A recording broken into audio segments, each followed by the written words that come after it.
জীবন একটাই, জীবন কখনো দুটা পাবো না। সেই জীবন হোক আল্লাহর জন্য, মানবতার কল্যাণের জন্য, প্রিয় দেশের জন্য, প্রিয় জাতির জন্য। এখন আমাদেরকে সিদ্ধান্ত নিয়ে সাহস করে ভরসা করে সেই আল্লাহর দিকেই আগাতে হবে ইনশাআল্লাহ। আর কাউকে পরোয়া করবো না ইনশাআল্লাহ। আপনারা দোয়া করবেন। অনেকে বলে যে আপনার সিকিউরিটি দরকার, বুলেট প্রুফ একটা গাড়ি দরকার। আমি বলি যে আল্লাহ তাআলার কাছেই আমি বুলেট প্রুফ নিরাপত্তা চাই, আর কারো কাছে চাই না। আমার যেদিন ডাক এসে যাবে কেউ আমাকে এখানে আর এক সেকেন্ডও রাখতে পারবে না। আর যতদিন আল্লাহ আমার হায়াত রেখেছেন কেউ আমাকে এই দুনিয়া থেকে উঠাই ফেলতে পারবে না। সুতরাং আপনারা দোয়া করবেন। এ লড়াই চলবে ইনশাআল্লাহ। এ লড়াই আমরা বন্ধ করব না ইনশাআল্লাহ। এ পথে আমরা থামবো না ইনশাআল্লাহ।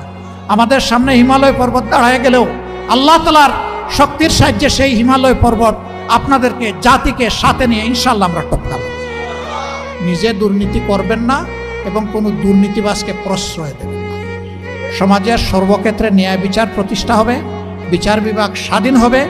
কেউ বিচার বিভাগের উপর কোনো রাজনৈতিক হস্তক্ষেপ করতে পারবেন না। অপশাসনের বিরুদ্ধে, দুঃশাসনের বিরুদ্ধে